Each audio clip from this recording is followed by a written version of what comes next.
Blog Talk Radio. Welcome to the Entrepreneur's Lounge radio show, where we expose the myths of entrepreneurship and release the weight of it all.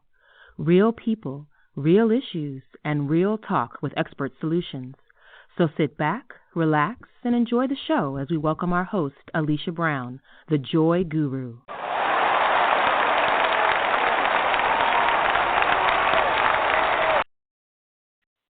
Hello, and welcome to another episode of the Entrepreneur's Lounge radio show.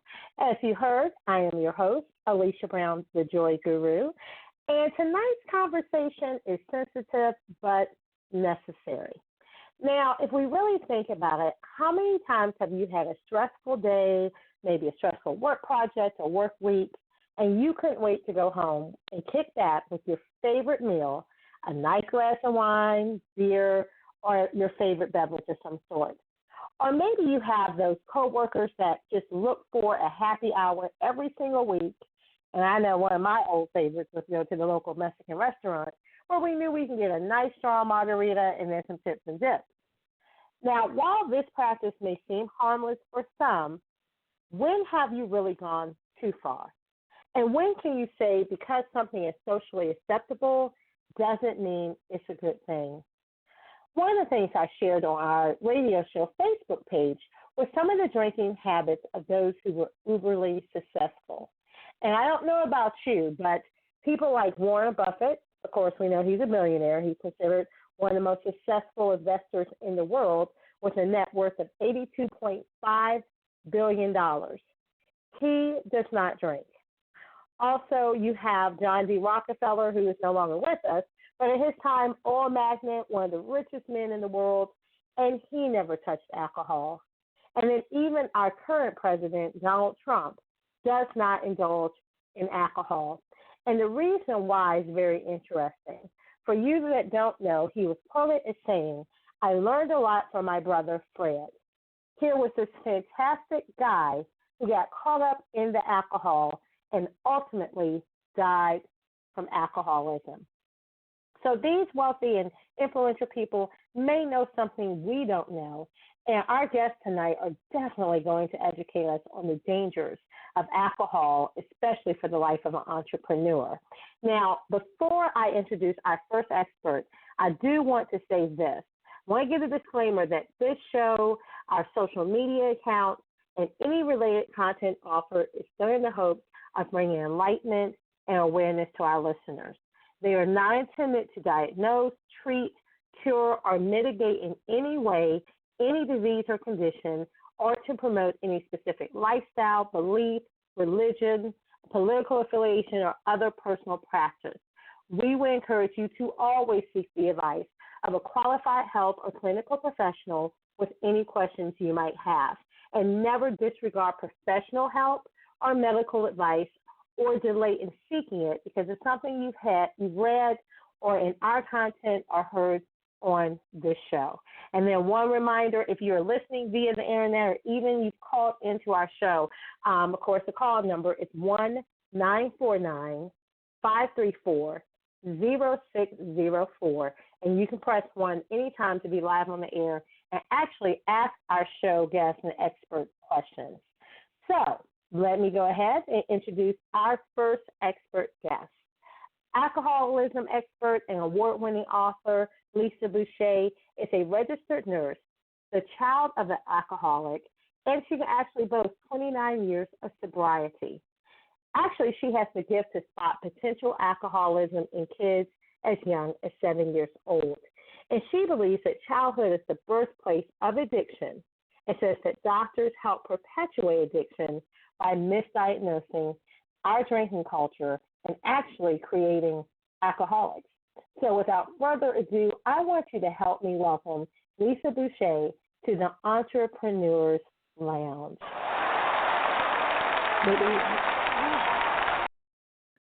Hi, Lisa. How are you this evening? Alicia. I'm doing well. Thank you. Thanks for having me. Good to be here. Awesome. Well, we're glad to have you because, one of the things is we hear so much about the opioid addiction. I mean, everything, it seemed like overnight was all about opioids, and we have to stop this. and there's so much money that goes into that. We don't even hear people talk that much about alcoholism. It's like they've abandoned it, and it's if it's no longer as big of a deal. But actually, you have some statistics to share with us that are otherwise. What's the real truth?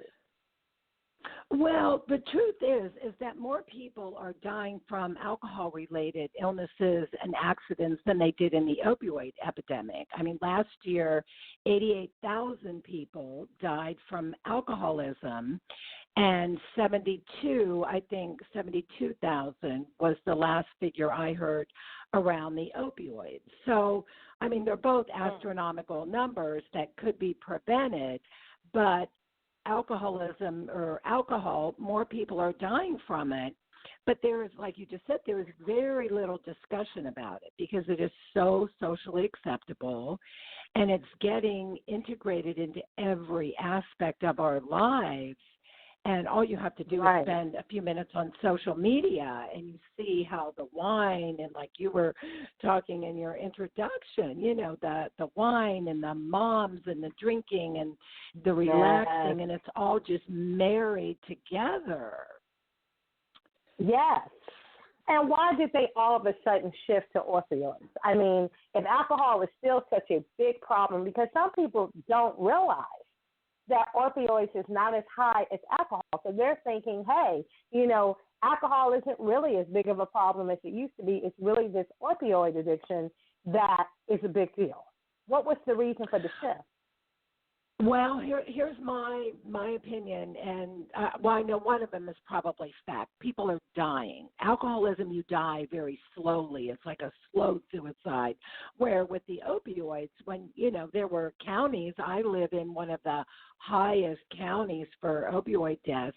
So when you have people that are dying and the morgues were getting to the point where they couldn't handle any more bodies, they were looking for alternative places to handle all the dead bodies, that tends to make a community, a city, a state wake up and say, what's going on here? So I think just the sheer number of deaths, and for, you know, lack of sugarcoating it, the dead bodies were everywhere. So they had to pay attention to it. But the other, and this is, I believe there's, you know, big pharmaceutical companies. West Virginia today, I just saw on the news where they won $37 million from a pharmaceutical company. And, you know, that may sound like a lot, but that is a very small price compared to all the lives that are lost, the people that will never open their eyes again, you know, the families that have been destroyed. But the pharmaceutical and the doctors had a big hand in this. I mean, there were the pill mills, there were the people going to doctors, 4 or 5 different doctors, and getting prescriptions. And now I think they're doing a much better job at tracking that with ORS reports and things like that. But there was a time when I don't think a lot of attention was paid to that sort of thing. People are still doing it with benzos. They go to different doctors and, you know, but now the pharmaceutical companies, at least we forget, I believe they're going to clean up on the back end too. So they create the opioid epidemic and all of these people are addicted, and now they want everyone to stay on Suboxone or some other type of medical assisted therapy. So I know some people are really in favor of that and others aren't, and I'm not really here to debate that issue, but I think it's something to think about, that the only one really winning in this whole ball of destruction is the pharmaceutical companies, because they're making money regardless of which way people go. And I want to just ask you from because you're hitting the nail on the head. So I want to go into the work. You know, over 24 years, you've worked in hospitals. You see firsthand. You've worked hundreds of women over 28 years to help them overcome alcoholism, in addition to your own experience.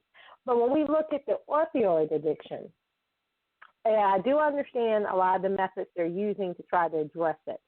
But if you take away one form of addiction, people often move to something else. So, for example, if someone has a pain issue and you prescribe them opioids, and now you're saying they can't have them at all. Oftentimes people do turn to either harder drugs on the street, or one of those drugs they may turn to is alcohol. So have you seen where there's been a shift that increases alcohol addiction because of opioids, or is it too early for us to really judge that? I don't think you're going to see that sort of shift. I think they're seeing a resurgence of people using meth. So it's as opposed to the opioid. Yeah, I don't think you're going to see the shift to alcohol from opioids. I mean, I do believe if there were no other drugs in the world and only alcohol, then, you would have all the people that are maybe addicted to drugs would be drinkers. Because addiction is addiction, and it doesn't necessarily matter what substance you're using. You're not a different kind of addict. I mean, drug addiction, I was not a drug addict, so I don't want to speak to that 100% because I don't have that personal experience. But I do believe, because I do think there are different levels of addiction where you've got people that are highly functional and they're every bit as much an addict as the person who is non-functional. But one's, their disease has progressed further and they've hit a lower bottom. And that's why I wrote Raising the Bottom, because I wanted people to understand, we have this negative connotation. There's still a lot of shame and guilt for people to admit, hey, I drink too much. And, they don't want to use the word alcoholic or whatever, but it doesn't have to be a pejorative thing. I mean, it can be a good thing to say, I think this alcohol, I'm drinking too much of it. It's getting out of hand for me, and I'm going to make a different choice. It's no different than someone deciding I'm going to back off the sweets. But because it is so socially acceptable that people feel embarrassed to say they can't drink. And I think that's something we need to get out on, shows like this, that adults inflicting peer pressure on other adults to drink. What is up with that? That grown adults are pushing others to drink, right? People are afraid to say, especially in new sobriety. And this is a point I would like to make is that, it could be life or death for the person who has an alcohol problem. And in early recovery, navigating social situations, work situations can be difficult and scary because immediately, usually everybody runs to the bar and how do I do this? And the last thing you need is someone coming up to you, badgering you about what are you drinking? Why aren't you drinking? And I just want to say, grow up, like Joan Rivers used to say. You might be too young to remember who she was, but she used to say, oh, grow up. It's like, I don't believe that needs to be taken out of the lexicon of people should just stop asking others about their drink. Because, like I said, if you're an alcoholic, this could be life or death for you. But you don't want to have to stay home all the time either. So I know in early sobriety, there were places that I didn't go for that reason. I had no experience how to navigate it, but now I do. And, I always tell people, run to the bar, get a club soda with a lime, and people leave you alone because they don't have to know there's nothing in it. But you've got a drink in your hand, and now they think you're drinking, so nobody says anything.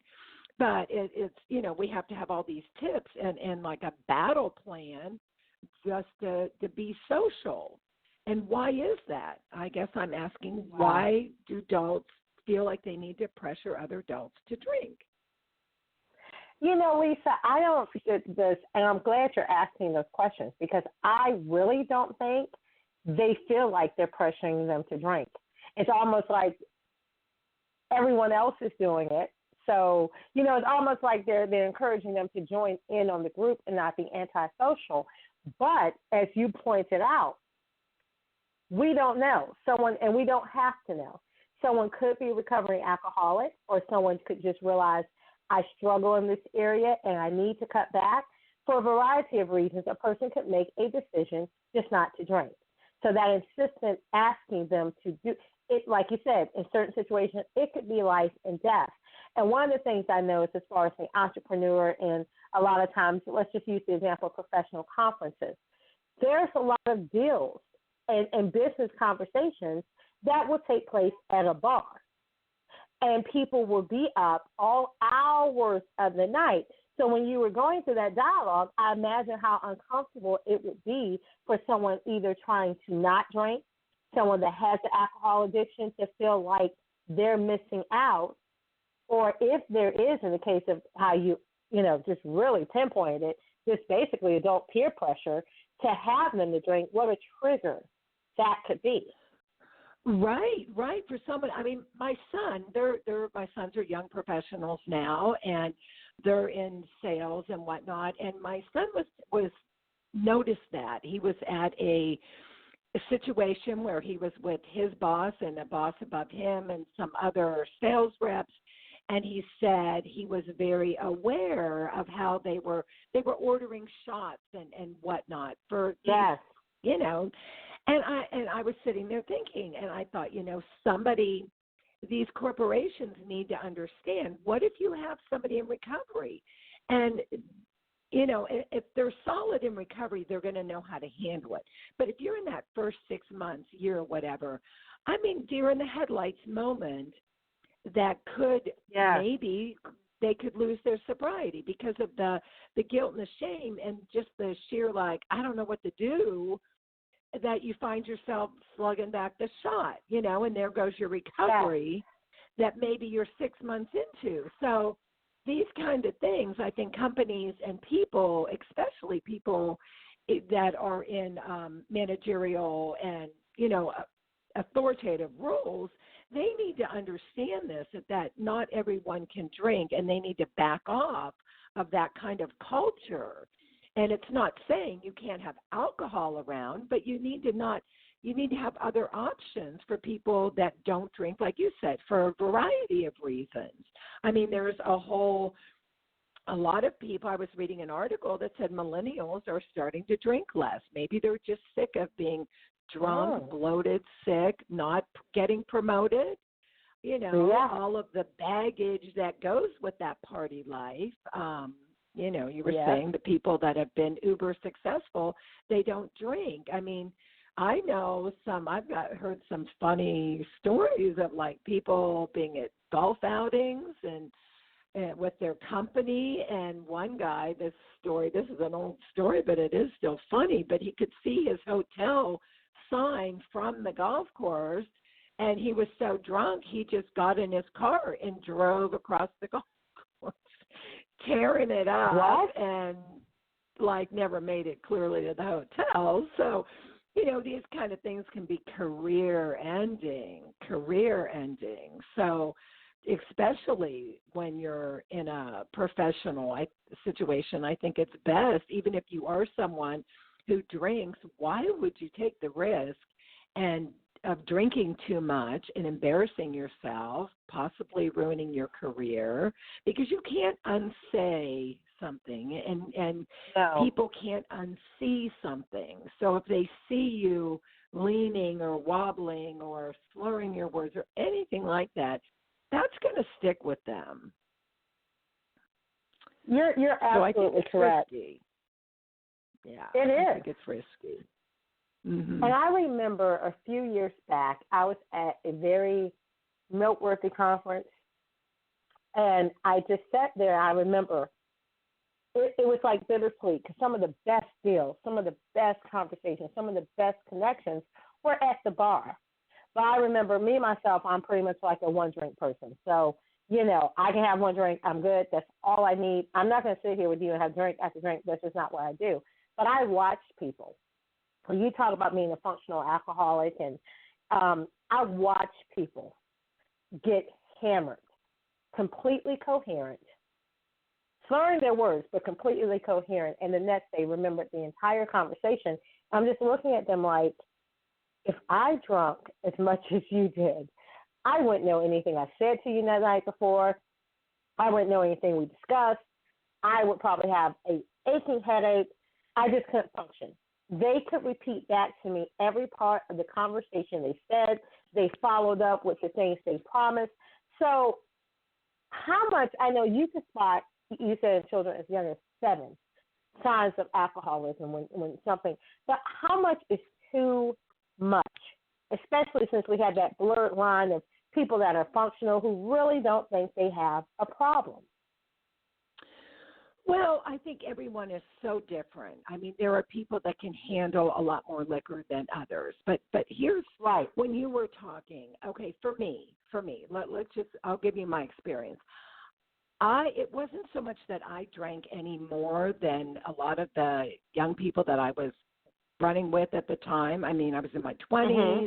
I didn't have my children yet. So it wasn't the quantity for me. It was how it affected me. And let me be clear, I was never a blackout drinker. People tend to think that, well, I know some people who black out and they don't see that as a problem. They think that's a normal right. part of drinking, and it's not. If you're blacking out, you're probably already into alcoholism. That is not normal. Normal social drinkers have an off button. An alcoholic won't have an off button, so they will drink so much that they black out. So that's number one, to put that out there. It's very abnormal to black out.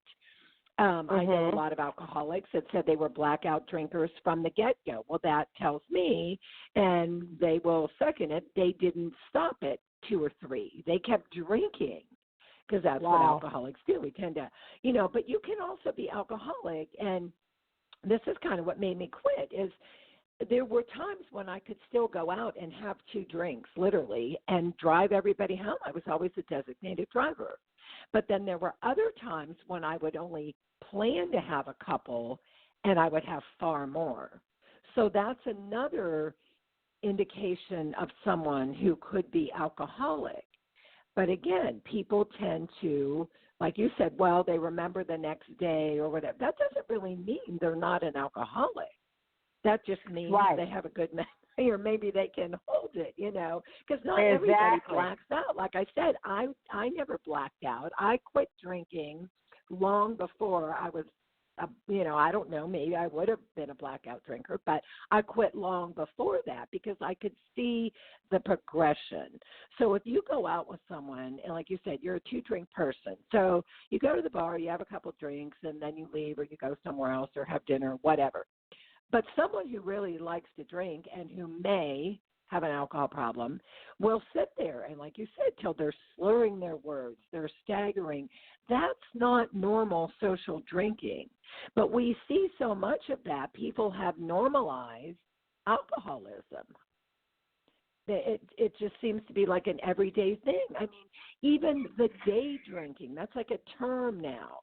Well, that's just a way to justify being an alcoholic in the middle of the day. That's not normal to want to drink your whole day away. And just because you call it day drinking and everyone on social media thinks it's funny doesn't make that not alcoholism. Do you see what I'm saying? So it's all about the social terms that people have just made up and decided, oh, I'm day drinking. Well, no, that could be alcoholism. Or, the bachelorette parties that are nothing but booze fest. And now they've upped the ante and they go get IV hydration. Have you heard of that? Where some of them will include that in the, it's insanity. They include it in the bachelor party weekend, the IV hydration. They have vans that go around Chicago. All the big cities have them. Where, let me just give you a reference point. When I worked in the ED years ago, and people come in, especially the alcoholics, we would hang, which is called a banana bag, because it would look yellow, and it was normal saline, and it was vitamins and thiamine, and it had like a yellow color from the vitamins and the electrolytes, and they called it a banana bag. So now women, and probably men, I guess, but I've only heard of some women who have done it, and especially at bachelorette parties. There are doctors who are making a fortune because they do it cash. So they'll say, for $200 per person, I'll either come to your house and start you an IV after you come back from your bachelorette night of hard drinking, and I'll give you all an IV to hydrate so you can then sleep well and feel better. So tomorrow you'll be ready to go at it again. Or they have these vans, in big cities that you can be out drinking and then just pop into one of the vans or call them, or there's probably an app. I don't know. I haven't checked into it too much. But you can then get your IV so that you don't feel as hungover the next day or whatever. This is how they sell this stuff. I mean, never mind the damage that women are doing to their livers. Never mind that alcohol is a class 1 carcinogenic. It is proven. It causes breast cancer, colon cancer, throat cancer, liver cancer. It's in the same category as asbestos. And somehow our culture, our society, has, I mean, there should be warning labels on alcohol. I think alcohol should be the new tobacco, because there should be warning labels on the bottles so that people know this can cause cancer, does cause cancer, not can, it does. It's been proven, scientifically proven, alcohol causes cancer. So then people can make a better informed decision. If they want to sit at the bar all night and swig down a carcinogenic, then that is their choice, just like people that smoke. You know, I used to be a smoker. Years ago when I was drinking, they go hand in hand, you know, and I drank and I smoked. And those warning labels, I could care less about any of it. But as you do get older, and I think you start to care a little bit, you know, you realize, okay, I'm not going to be 20 forever. And then once I got sober, I was 7 years sober though before I quit smoking, because that was just a beast of a habit to quit. But, you know, you start caring about your lungs and if you're going to live or die because of something that you did. So that's another thing. You know, there's a lot of women with breast cancer, and then they continue to drink heavily. So it's, you know, I think it's scary. I think it's very scary but I'm not so sure this sort of thing is talked enough about. You know, you only hear the upside of it, and it's really the first hour, because after everybody's trashed, what's so fun about that? You can't have a conversation. Absolutely. Right? I mean, the situations you can find yourself in. I mean, alcohol, it affects the brain, and it shuts down the frontal lobe. Our computer, our reasoning mind gets, you know, almost like it's anesthetized. And then the part of our brain that's alive and well is like the reptilian part. So I think it explains why so many people make bad decisions when they're drinking. That's when a lot of affairs happen. That's when car accidents happen. That's when people commit crimes. You know, they do things that they would never do if they were sober. So that's the other side of it, that people tend to think, oh, that will never happen to me, because, you know, I read something I wish I would have kept the link, but it was talking about the new alcoholic where carries a designer purse and wears pumps. And I believe that to be true, because there's a lot of mothers that talk about on Facebook and social media about going to the park and taking alcohol with their babies and their toddlers on play dates. And I mean, how did we get to the point where anybody could justify that? Do you see what I'm saying? It's like our culture is just, everything is justified. That is unjustifiable. To drink in the park while you've got babies and toddlers, and then all these moms load your babies in the car and drive home loaded. How does that even make sense? But you know, it's become acceptable. But why? That's what bothers me so much. How did we get to the point that this stuff is okay and women are afraid to speak up? They're afraid to say anything because they're afraid then they won't have any friends, or their friends will be mad at them. And I say, you know what? Maybe you don't need those kind of friends that think that that's okay. You know, I know when I got sober, there were people that I guess, you know, we didn't really have a lot in common anymore. And not that, I mean, they're great people. I love, you know, a lot of them. But I just decided when I got sober, I found other things to do with my time than sit around drinking, you know, and that was a really hard thing to get over when I quit. And you know, like I said, I only drank for like a decade, but that's an important decade of your 20s when people are setting up their life. You know, I started drinking when I was probably 12. I had beer, and then, you know, so I drank till I'm in my late 20s. So that's a long time. But how, you know, if you're drinking till you're 40 or 50 and then you stop, the guilt and the shame that so many parents feel, it's palpable. And so I want to say to them, you know, I believe wisdom is learning from others' experience. And there are many, many people like me that are in recovery, and we're covering out loud, and we're talking about it now. And, you know, I want to say to these people, you only get to raise your kids once. And to do it sober, I believe my children, I was a very different mother than I would have been if I was still drinking. There is no doubt in my mind. I don't think it would have went well. I just don't. The choices I would have made, the petty things, you know, when you're raising kids, there's a lot of pressure, I think, on parents, you know, about school and sports. And, you know, and I had 2 star athletes, and that's just kind of how it worked out. But I kind of wonder, I bet if I was a drinking mom, they wouldn't have, you know, because I parented so differently as a sober mom. And I remember one time my son, one of them came home and they were complaining about the coach, and they were young still, like 10 or whatever. And I remember, like, my reaction was, well, you know what?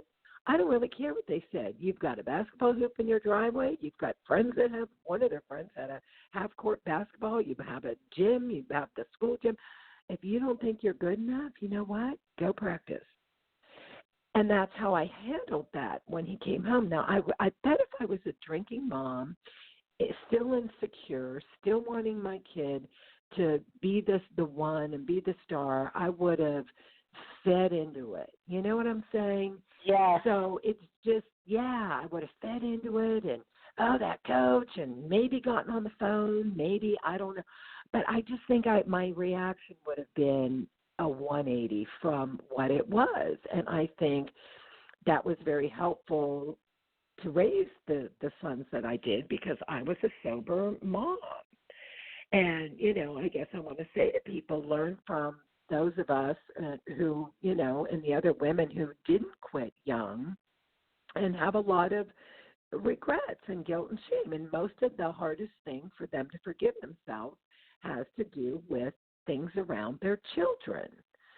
So that's why it's just so disturbing to me to see, you know, some of these Facebook pages, there will be like thousands and moms who drink and swear, and that there's like 1.2 million people like this, and then you'll see 40,000 comments or whatever, like supporting that drinking behavior. And I don't really get it, because I know a lot of those women are going to be crying later. They won't think it's funny when they have a teenage alcoholic on their hand that they're responsible for, who's costing them a fortune, because, you know what I'm saying, kids can get into all sorts of things. They won't think it's funny when their daughters have infertility problems, or when their daughters, you know, can't find a nice mate because their daughters are drinking heavily like the mom is. I mean, there's a lot of mother-daughter drinking going on. I hear a lot of comments from, you know, moms' weekend at colleges. They say the moms, it's shameful. And I saw it when my sons were in college, you know, the moms, they're decked out and looking like, you know, they're still in college, and they go out and they're drinking and getting drunker than their daughters, and the daughters are helping the moms back to the dorm. And I'm like, oh, I mean, that has all become so acceptable. And people say, oh, but it's just fun. And when you step out of that, you realize how insane it is. And the shame, you know, of not being a role model to your daughter or your son, of not teaching them healthy coping skills, because that's what breeds alcoholism, is the things that happen to us as a child. And yes, I can spot it young. I mean, children that come from alcoholic fueled homes have a high chance of being alcoholics. You have the genetic factor, and then, like in my case, you have the chaos factor, the mother who's there, but she's not there because she's emotionally and mentally unavailable. She was passed out a lot from pills, the drinking. My father didn't react well to it, so he was, it was one screaming match after another. So these things affect a child. You feel a lot of fear. It's not a safe environment. It's not a nurturing environment. So there's no surprise that these children turn to sugar at first, and they self-medicate with sugar, and that segues into, when they get a hold of a drink or something, and they realize, wow, this changes the way I feel. I'm not scared anymore. I'm not mad. I mean, children of alcoholics, or even parents that may not be alcoholics but are heavy drinkers, that's hard for a child to live in that environment, because once people start drinking, they get very self-absorbed with their agenda. Alcoholism is a very selfish disease. So you're not thinking about what your kids want to do. You're thinking about, well, I want to stay here and drink. I don't really want to go do what they want to do.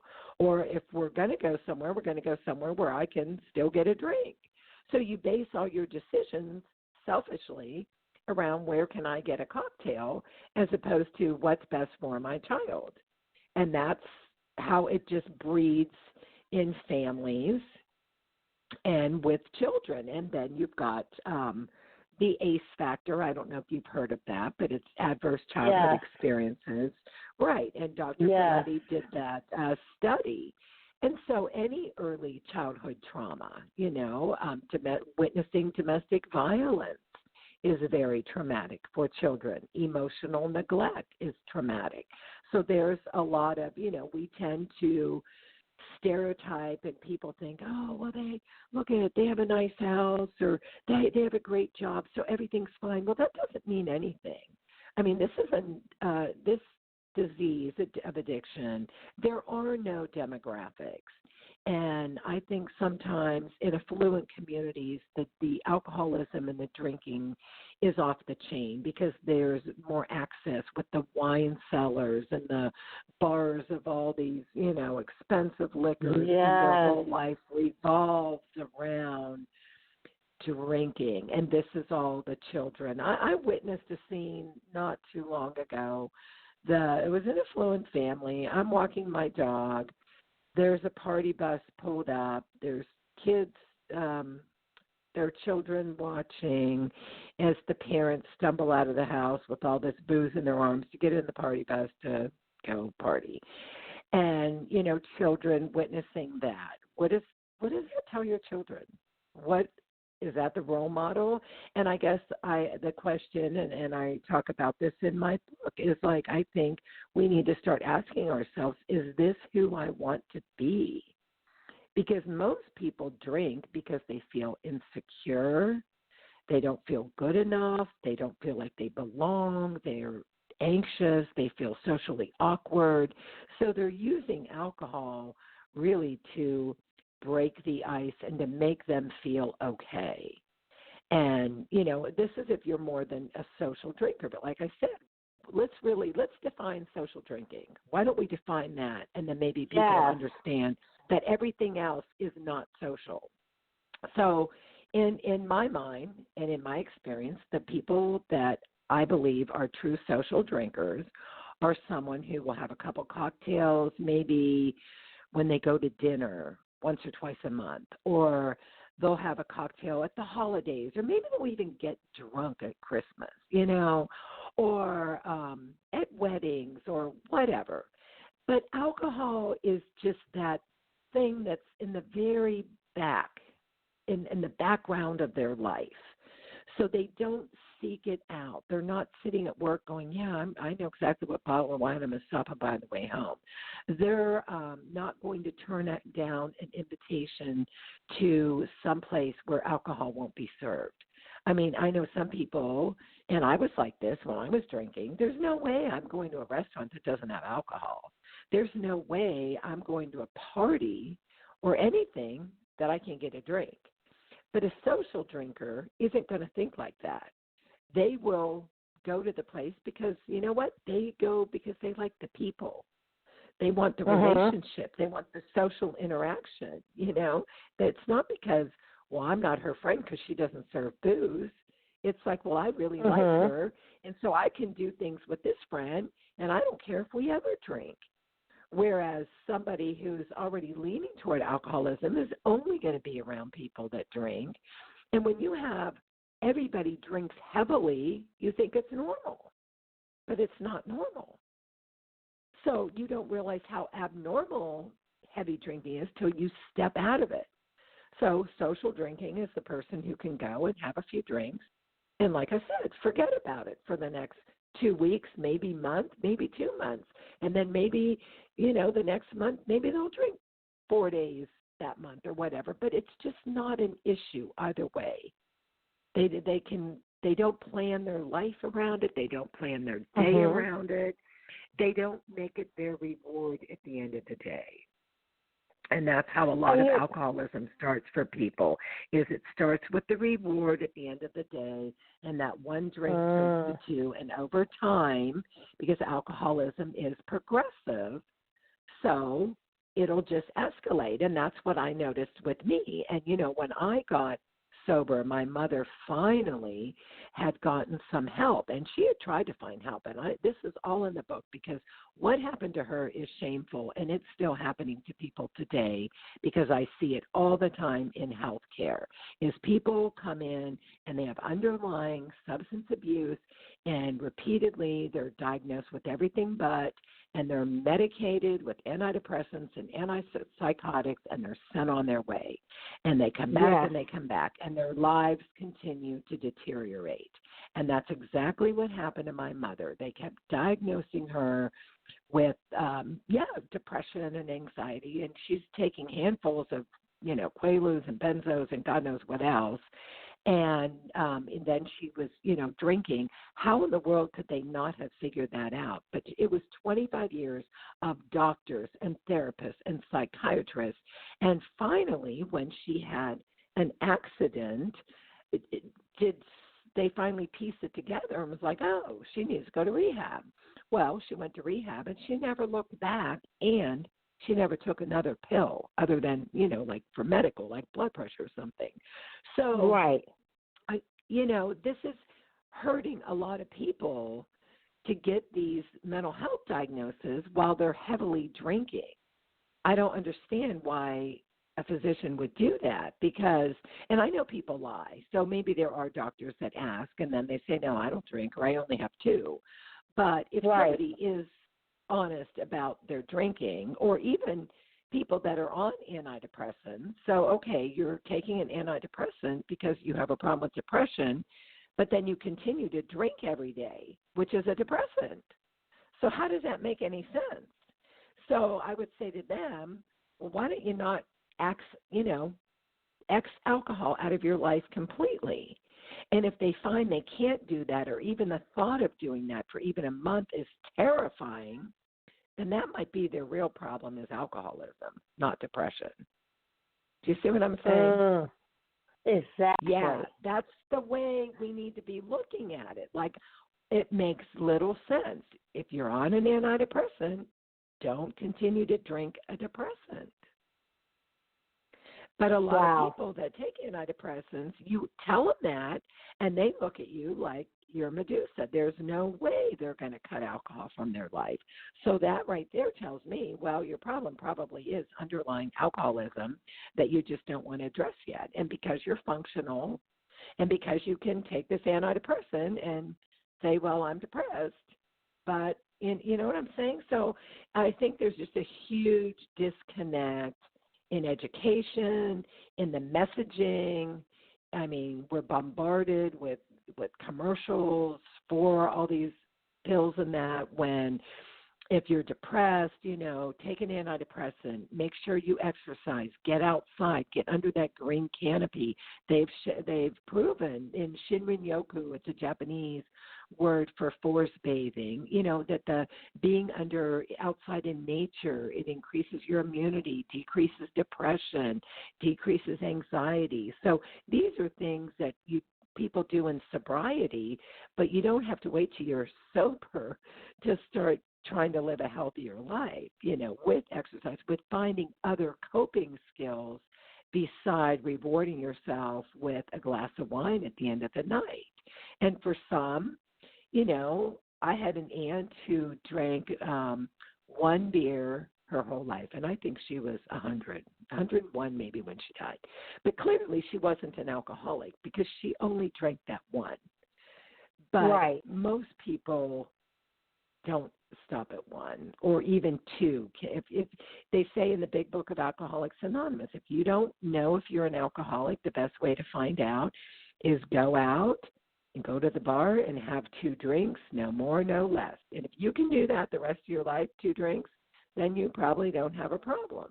But most people will have 2, and then at some point they're going to, there's just no way, and they'll have a whole lot more, and then they'll get back into their cycle of heavy drinking.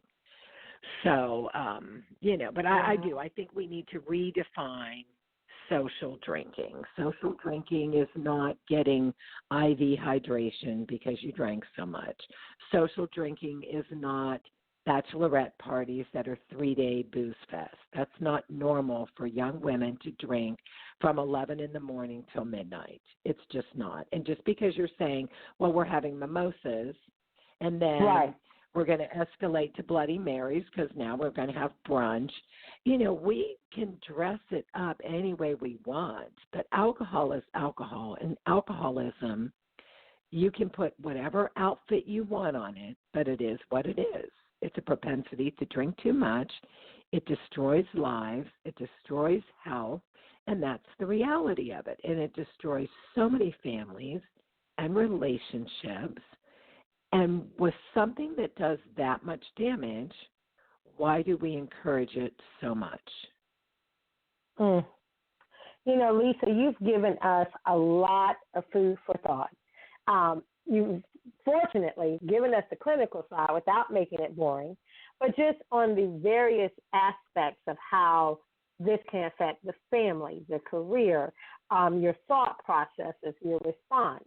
And one of the things you mentioned in your book, and for the listeners, it is the full title of the book is Raising the Bottom, Making Mindful Choices in a Drinking Culture. You have managed to draw 300 years of experience from women who have been through this, and then you started the conversation like we have tonight about behaviors that women partake in and thoughts that women have about drinking that often no one is brave to confront enough until now. So I want you to tell our listeners where can they follow you and where can they find more information about this book. Okay, my website is raisingthebottom.com. I'm on Twitter and Instagram, Boucher Author.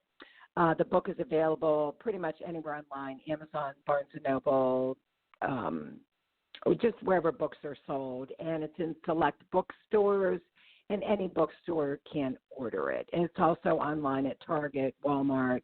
So anywhere you like to buy your books, you can find it. And like I said, you can find me at my website, too. Connect with me there. Awesome, because what we're going to do is actually in the Facebook page of the Entrepreneurs Lounge radio show, we'll go ahead and put the link to your website. I also will add another link because you have a special section that has 19 indications that alcohol may be a problem. Now, I'm just going to give them a snippet of 4 to think about. 1, that there's drama in all of your relationships. Number 5 was that you feel inferior in spite of great accomplishments. Number 7 was everything you do is full speed ahead, which is true for a lot of entrepreneurs. And then number 9 is you assume the victim role often. You like the attention you get from being the victim, and you wallow in self-pity. So I will I will put that link in our Facebook page. We'll also put it in the special group for the radio show, because I want people to not only follow you, but really be able to get this information and make their own diagnosis for themselves. And maybe they're not exactly an alcoholic. right. Yeah, because it is a self-diagnose, and I think if more women and men understand what does this look like, then they can decide for themselves, and that's how, like I said, I quit very early, and I know a lot of more and more people are. I mean, there's still many that are hitting these low bottoms. They don't have to. But there's also the good news is more young people, more young women are getting into recovery, because just the way the rooms have changed since, when I got sober back in 89. So it's a very different landscape, and it's a really great thing. And I did want to mention, too, my book will be the audio version will be available on Audible and ACX. Probably, I'm just waiting. I'm saying another couple weeks. But it's all done. And so the audio version will be available Audible, ACX in a few weeks. I'm hoping. Just keep checking the site. I've done my whole part, and the narrator did her whole part. So it's now in the hands of Audible, and then they do their quality checks. And then as soon as they're done doing what they do, then it will be live. So that's another option for people, who really like, especially with summer, maybe a lot of people like to put their iPods or whatever, and listen to it while they're running or gardening or doing other things. So that option is coming soon, and I'm excited about that. Awesome, and so are we. So people that are listening, make sure you go to raisingthebottom.com. That link has been posted on the Facebook page and in the group, so you can also find it there just in case you want to be lazy and click real fast. But Lisa, we thank you for what is truly invaluable information that will actually equip our listeners to make sure Alicia, thank you. No, thank you, because, some things you said that make me think a little bit like, that's not an alcoholic, but you know what? That behavior may not be the best to show in front of someone, and to be more sensitive to other people in your social environment. Right, especially, exactly. For those there's a lot of people struggling, and it's so hard initially to come to terms with, oh my God, I think I need to quit drinking, or this is hard. We need to start making it socially a little bit easier for people to make a healthy decision and to not have to feel bad about it. I mean, that's just a real pet peeve of mine. We shouldn't make people feel bad for doing something good for themselves. Absolutely. And you know what? We will end on that note. Lisa Boucher, thank you so much for that information. Thank you for coming tonight and sharing this with us. You're more than welcome. It's our pleasure.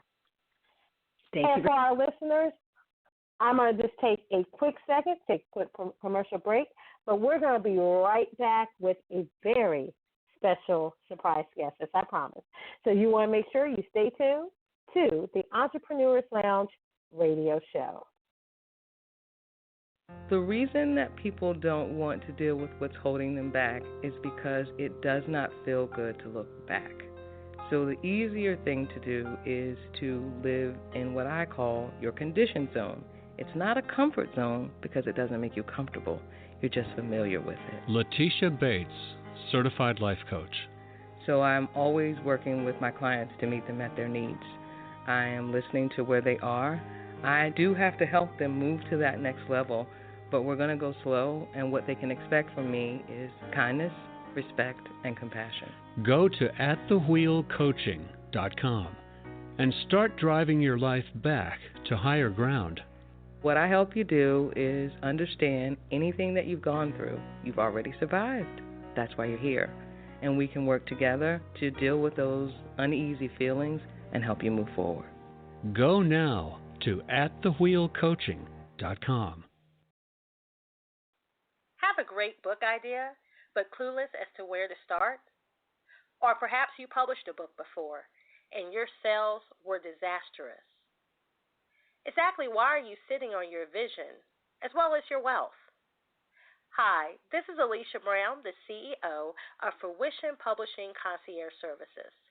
We're a full publishing firm where our mission is to help you publish your amazing book idea and deliver your message to the masses.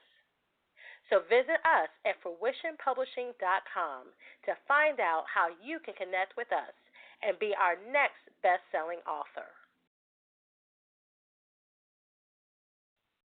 And welcome back to the Entrepreneurs Lounge radio show. If you missed the beginning of our show with our featured expert, Lisa Boucher, you really missed something.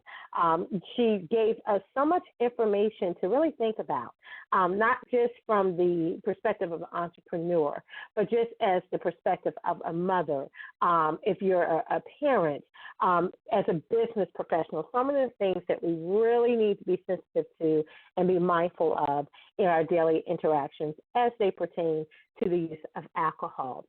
But I did promise you a surprise guest, and you will see once I introduce her why it was so important to bring her back on the show.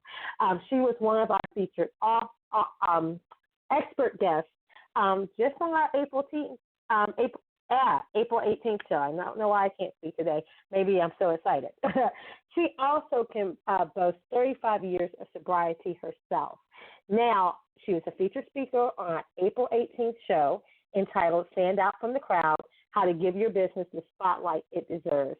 And Kathleen Gage shared how certain choices she made in her teens and her early 20s took her from a comfortable middle-class upbringing to a life of homelessness and then being unemployable. And if you listen to that episode, you'll know she is someone right now that is dearly regarded, highly recognizable in her field, making leaps and bounds, and she teaches solo and small business owners how to become visible in their market, providing clarity with their messages and how to get those speaking engagements and book information products. And she has consulting and coaching practices. But in particular, tonight, while we're bringing her back on, is because of the work that she has done as it pertains to a healthy lifestyle, and also because she knows firsthand about the dangers of alcohol use and has her own story to tell. So if you would help me welcome once again back to the Entrepreneurs Lounge radio show, Miss Kathleen Gage.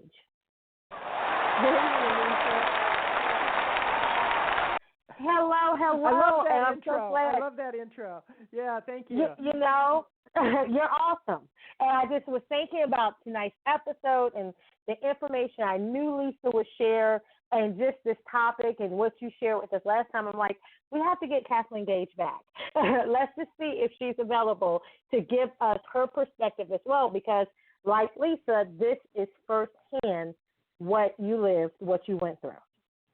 Well, you know, it's so interesting because when you reached out to me to be on the show, I just no more than a few days ago thought, you know, I need to start sharing my message more about what life was like when I was a practicing alcoholic. And I have to say I wasn't even practicing. I had it down to a science. You know, totally destroyed my life, and I destroyed other people's lives. And so I a few days ago really came to terms with the fact I've got a very important message to share, and I've got to quit hiding out around that message. And then, boom, you reach out to me, and I thought, oh, that's so awesome. Oh, Murphy's Law. It's amazing because, you know, a lot of people won't share. They will tell you they're recovering. They'll tell you, you know, I'm over it and we can see the success now, but they don't want to go back to those hard times and you know, lessons they really learned and the little personal, deep things about how destructive this was. So I'm going to give you the floor to do exactly that. Well, you know, it's interesting because I'm a real firm believer that I cannot forget where I came from, because if I do, then I will forget to the point that I would start drinking again. And I've been sober, like you said, for 35 plus years. I've been without drugs for 31 plus years. So I kind of did it in degrees. And I fooled myself. I loved what Lisa was saying about all the, you know, dual addictions, and there's many types of addictions.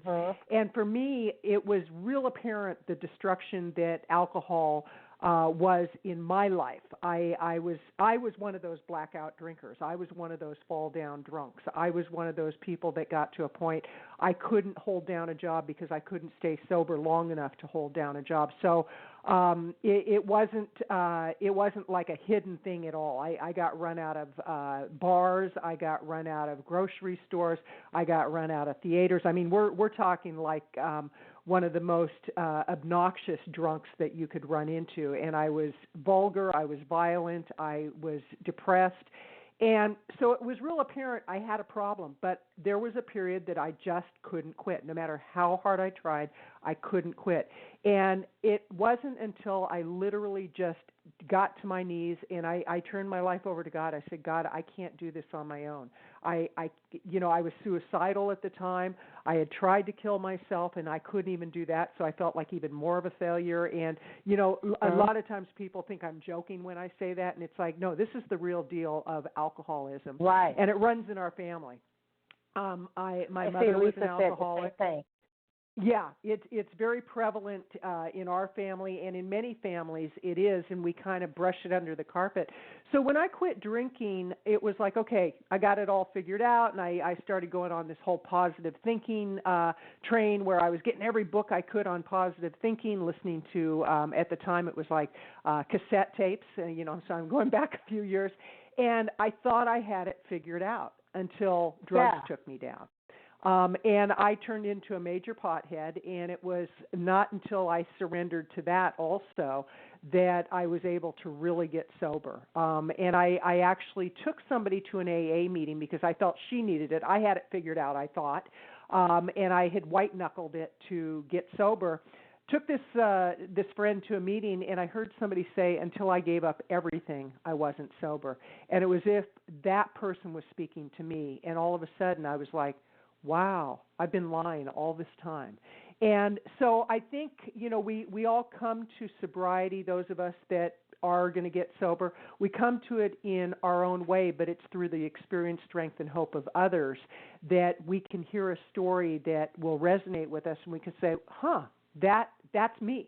And that's the beauty of 12-step programs, is that you can hear other people's stories.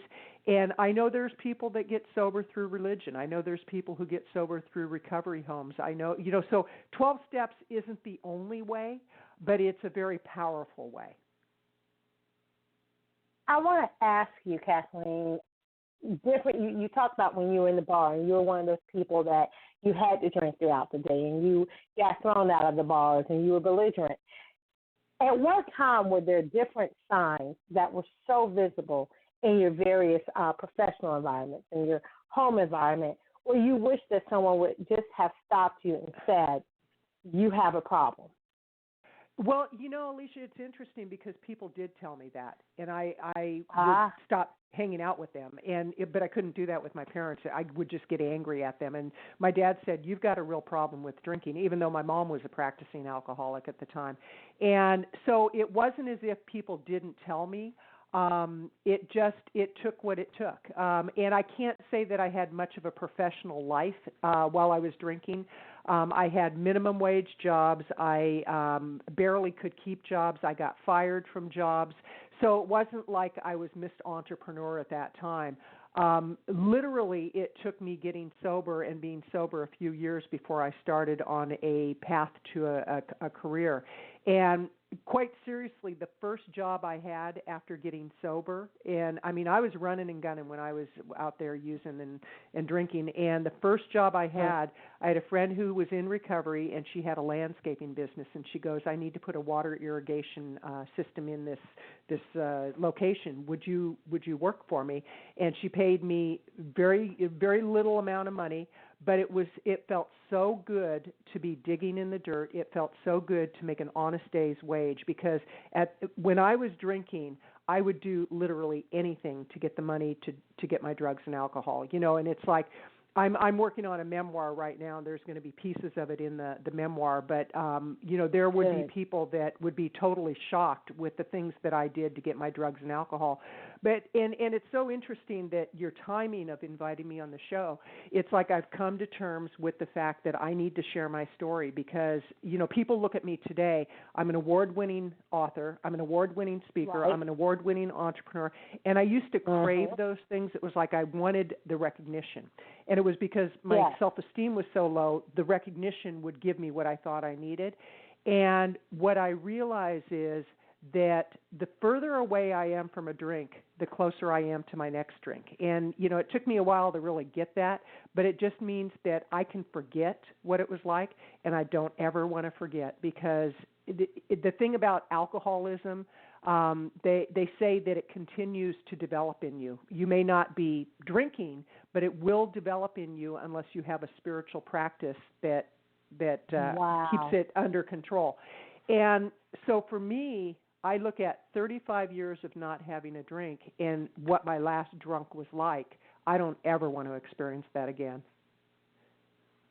When we were having a conversation this morning and you were heading off to your spin class, you said that last night you spoke with a group of women who were in a homeless shelter, and every last one of them were there because of alcohol. So for anyone listening, I know we've covered a lot between you two experts, but just really trying to drive home how serious, even though it's socially acceptable, even though, people might not think it's as serious as this or that, how serious this can get to when it's out of hand. Well,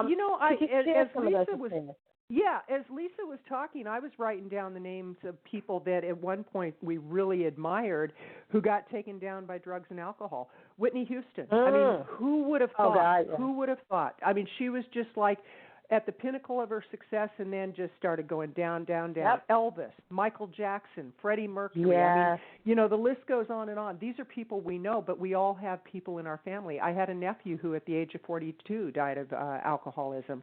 And he kept trying to get sober, so it's like not everybody who drinks is an alcoholic. I think that's what's really important for people to understand.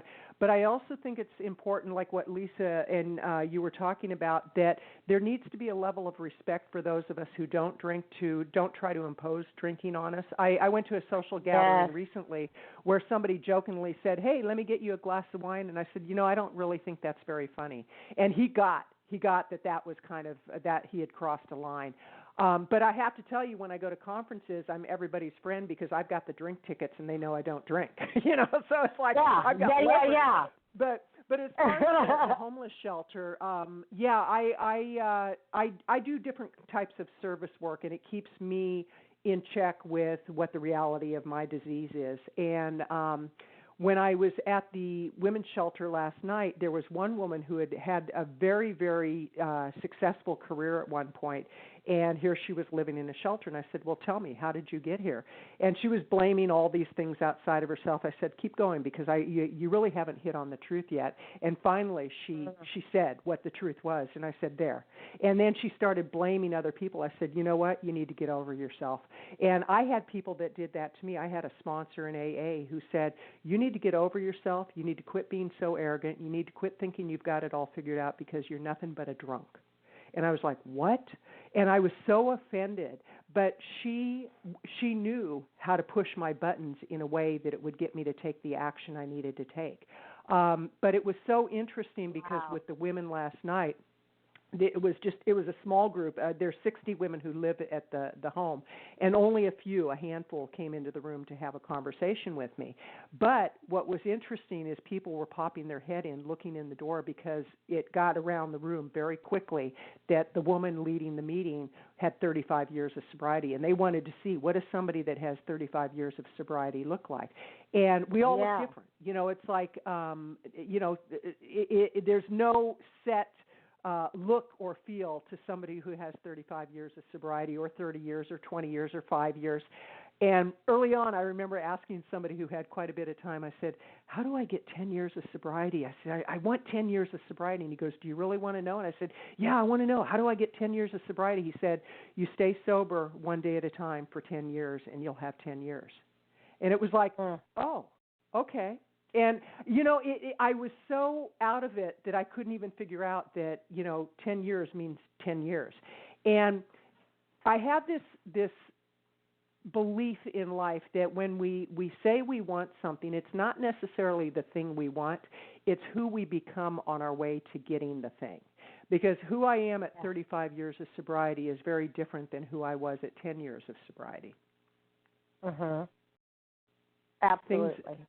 Things drastically change, and I can only hope that I get more humble as I get older and as I have more sobriety, and to realize, but for the grace of God, there go I. When I see a woman on the streets that, God knows how old they may be. It could be a woman that's 40 years old that looks like she's in her mid-60s, and I'm going to be 65 in a couple of weeks. And when I see somebody on the streets like that, I just say, but for the grace of God, there go I. And it's like, thank you, God, that I found my sobriety.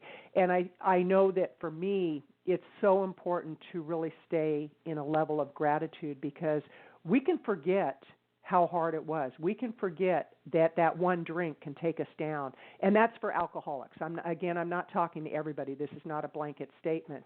But I know for me, I don't ever want to forget. And I think with the work you're doing, I think you hit the nail on the head. The work you're doing and the talking and the writing the book, it does keep you in a state of mind where you're not wallowing in pity, but it does keep you present about what the situation was and not returning there. And Absolutely. Speaking of that, you now have an entire platform for our listeners. Yes, she takes many classes. She's about to turn 65, and she's going to run a marathon, and she has an entire platform on how to optimize the health of your mind, body, and soul through ethical food choices. And you subscribe to a plant-based diet. And, yes. Of course, you've written a book about it, so I'm going to give that as a spoiler. But can you tell us about this lifestyle of optimum health you're on and the oddity of how alcohol doesn't fit? Because, a lot of times we hear everything in moderation, but this healthy lifestyle and how alcohol fits in there or does not fit. Well, it's interesting that you should say everything in moderation. My father used to say that, and he goes, except for you, Kathleen, he goes, alcohol, no moderation there. And for me, alcohol doesn't fit in my life anywhere. It's like I can go to social gatherings, and it's not a problem for me, but as far as me consuming alcohol, absolutely not.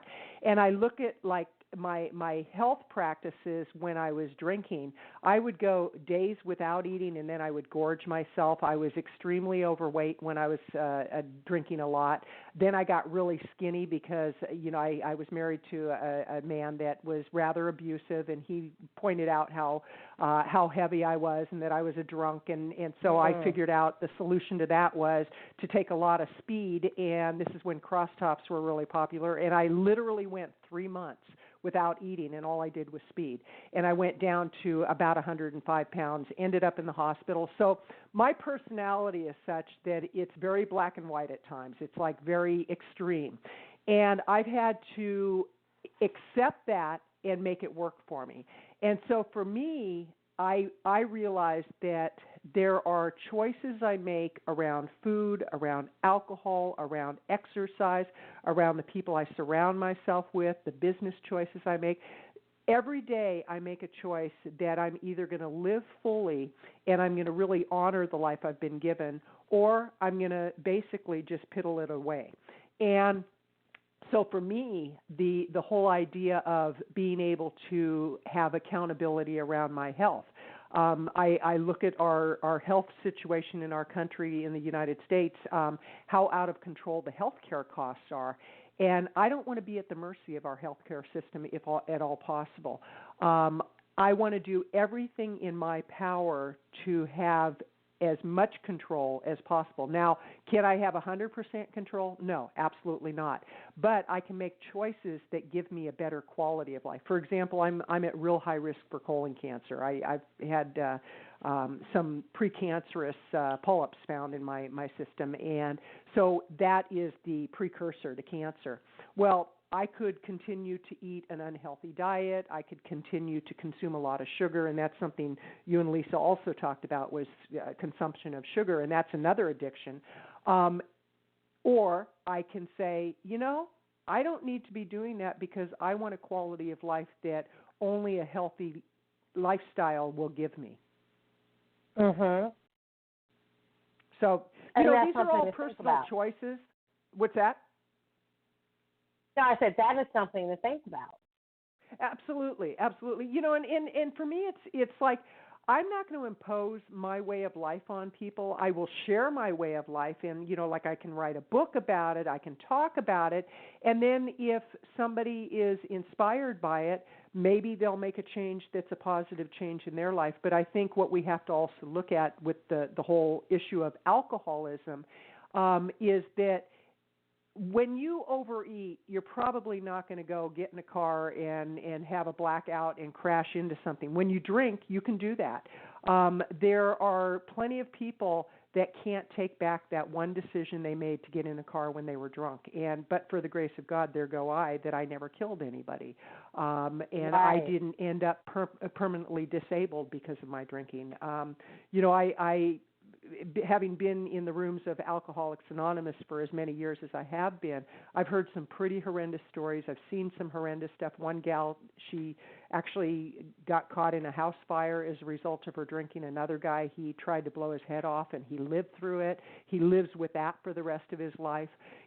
So these are decisions that people make under the influence of something that is so deadly and so detrimental to their well-being. But until somebody hits that place where they're done digging, that's when they hit bottom. And, a lot of people say, well, aren't you done yet? And for some people, no, they're not, which is unfortunate. That's the reality. That is the reality. And on your website, plantbasedeatingforhealth.com, you have an article titled, What a Hangover and a 10-Mile Run Have in Common. I have to have you share that with our listeners. It's interesting because it was like I actually had gone on a 10-mile run, and basically they have nothing in common, and that was the whole idea for the title of the article. But when I was doing a 10-mile run on this one particular day, because I'm training for it's actually a half marathon. I've done a couple of full marathons, but I'm doing a half marathon for my 65th birthday, and so I've been training on a regular basis, and I was out, and I was just like, I was sucking air, and it was hard, and it was grueling, and I wanted to quit, and I had a friend with me, and we had, another couple miles. We kept encouraging each other, and I thought, if I was drinking and I had a hangover, I'd be laying in bed, laying on the couch, laying on the floor, wherever I happened to pass out, I'd come to, and I would not be out running 10 miles. And so really they have nothing in common. And that was the purpose of the title, is to grab people's attention of like, well, what do they have in common? And, when I was drinking, I talked about the things I wanted to do, and it took a while for my family to gain trust in me. It took actually until I was about 5 years sober before they started believing things I would say, because when I was drinking, I was always talking of these visions of grandeur, all the things I was going to do, and, I was going to be somebody someday. And they're like, yeah, right, if you could stop drinking, maybe you could. And it was on my 5-year AA birthday. They came to a meeting to watch me get my chip and gave me this beautiful crystal bowl, and it had Happy 5 years. And they both said, we're so proud of you. And that meant more to me than anything else, because I know how disappointed my parents were in the behaviors that I had. Because when you are an alcoholic, you do things that at the time you're doing it, you justify it because you're getting that drink. And you look back and you go, how could I have done that? And so you drink more to get rid of the guilt and shame. Wow. So When I think back to what we said earlier in the show, at the beginning of the show, how there are certain billionaires and millionaires, even President Donald Trump, who does not touch alcohol. They may know something that is good food for thought, that, really isn't necessarily just about the alcoholism risk, but also just the whole healthy eating, the what you need to fuel your body, what you need to have your most creative juices and things like that. It might be just good practice, as well as right. avoiding this lifestyle, right. Avoiding what could happen in the worst case, to maybe just avoid it altogether. Absolutely, because it's interesting when you were talking with Lisa about the conferences and all that. It's amazing how much a non-drinker can find out by just hanging out in the bar. I mean, Yes. The more drinks that people have, they're like telling you their whole life story, and you're like, I don't know if you want to tell me that right now, but go ahead, But quite me. seriously, yeah, it's like, but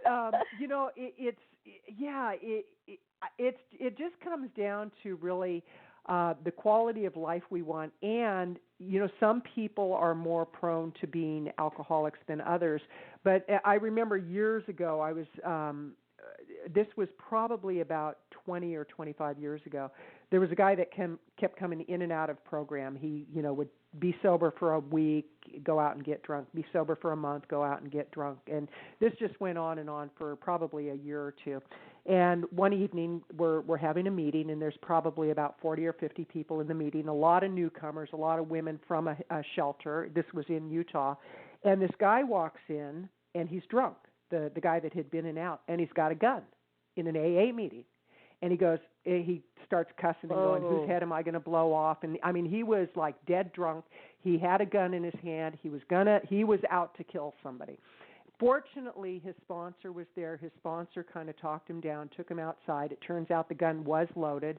And when he came back to the meetings, he was going, I'm sober now, and I'm just really feeling bad. I'm feeling like going out and drinking and all that. And all these people were like, we love you until you love yourself and all that. Well, I sometimes get a little impatient with certain practices, and he was saying that to me, and I said, I actually got kind of harsh with him, and I said, you better effing hope that you go out and get drunk and die, because if you don't, you're going to come in and kill somebody. And how dare you? How dare you scare the people in here? There were newcomers in here. You are the most selfish alcoholic I just laid into him, and people are like, what are you doing? And I thought, you know what? Sometimes you got to tough love people. And I had sponsors who really gave me tough love, because that's what I needed. At times I needed a lot of comfort and care and tenderness, and other times it's like, you know what, Kathleen, you better get over yourself, because if you don't, you're going to end up killing somebody, and you can't take that back. And, those are the real issues, Alicia, of what alcoholism does, is that, there are things that we do that we cannot take back. So true. So what would you say? We talked earlier about the happy hours and how socially acceptable this is, and the peer pressure in the business professional environments. What would you say is the healthy alternative? What can they go to replace that happy hour or having a drink or so and get the same social experience and the same relaxation? Well, I really liked what Lisa said about you have to look at a person's amount of time being sober, because somebody who's a month or two sober has no business being in a bar. What they need to do is have somebody's phone number so they can call that person. They need to excuse themselves, and they have to look at their priorities. And then somebody with a lot of recovery that has been in a lot of social environments. I think we tend to know our limits more than somebody who's a month sober. At least I know I have much more understanding of that than I did early on. And I think that there are conferences now that are offering alternatives. Maybe they're offering yoga classes. They might be offering group walks or runs. They might be offering, like barbecues out on the patio. Because I think there is more awareness now than in the past. And I've even been to conferences where they've announced that there will be an AA meeting in somebody's hotel room, and it's like, oh, cool. Wow. So if people really have the desire, they can find an alternative to the bar if the bar is an unsafe place to be. I also think that and I've done this where I've told meeting planners, like when I get hired to come in and speak at a conference, I let them know that I don't drink. And if somebody presses me and they go, oh, come on, one drink won't hurt. And I said, oh, no. I said, I become very sociably unacceptable, and I break out in falling down a lot. And they get it. It's like I don't have to say, oh, I'm a fall down drunk. I can say I break out in very sociably unacceptable behaviors. And I actually have a friend that we got to know each other about a year ago. We met about a year ago, a very successful entrepreneur.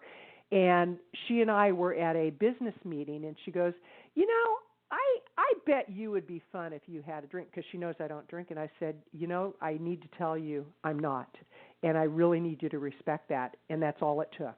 I didn't have to get upset with her. Because she just didn't really realize. Because when people meet me, they would have no idea that I could get that out of control. And some people actually think that I drink because I'm so much fun. I mean, I have a lot of fun without drinking.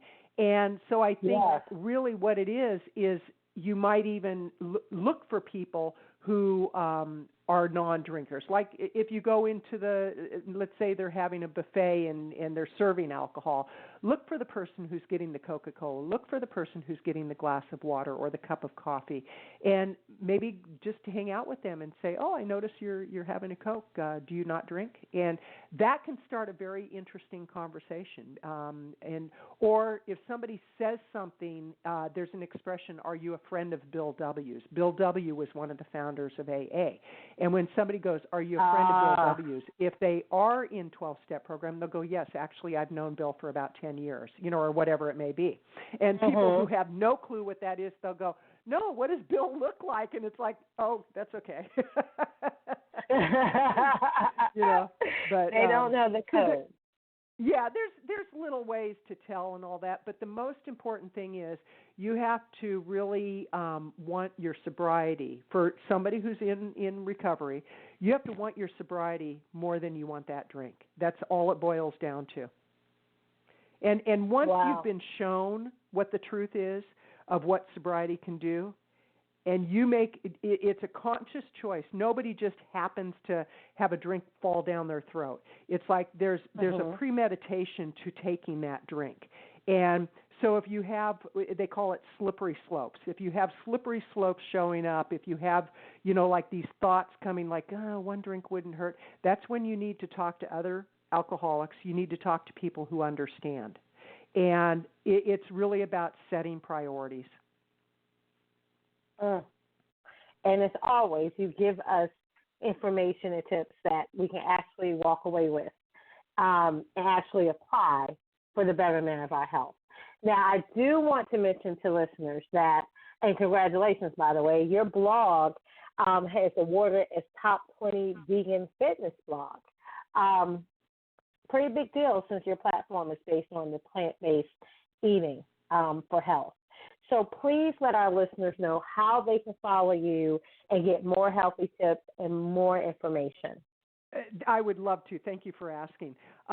For the plant-based eating, all they have to do is go to plantbasedeatingforhealth.com, plantbasedeatingforhealth.com. And if you want to find out what I do on the business side of my life, go to Power Up for Profits, plural, powerupforprofits.com. And I'm on all the social media. You can Google my name. It's funny because last night when I did that talk with the women at the shelter, I was talking about writing because this one woman, her dream was to be a writer. And she said, but people have told me I'm not a good writer, and why would I write? And I said, well, then you need to quit listening to those people, and you need to just write because writers write. And I said, I've got some books, So after the session was over, she comes up to me and she goes, are you really a writer? I said, yeah, I am. And she goes, what's your last name? And I said, why? And she goes, because I want to Google your name. I said, go ahead. And I gave her my name. I said, Google me. You'll see that what I've told you is the truth. And, she's been lied to so much that she thought that I was making it up just to make her feel better. And I said, no, this is the truth. Wow. Yeah. Wow. Okay. Well, what we did, we definitely put your information, the link to your website, in our private Facebook group for the show. Thank you. As well as the Facebook group. Absolutely. Anything to make it easier for our listeners. Well, but and Kathleen, thank you for pulling my covers. Thanks for pulling my covers and making me come out of the alcohol closet. Oh, absolutely. Because, the whole game, and maybe I'm guilty because I'm a writer, but the whole thing is just whatever transparency we can offer to help others, that is what it's all about. Absolutely. So you are so correct, again. and God bless you. Thank you. You as well, and have an awesome night. Thank you. Thank you. Take care. Thank you. You too.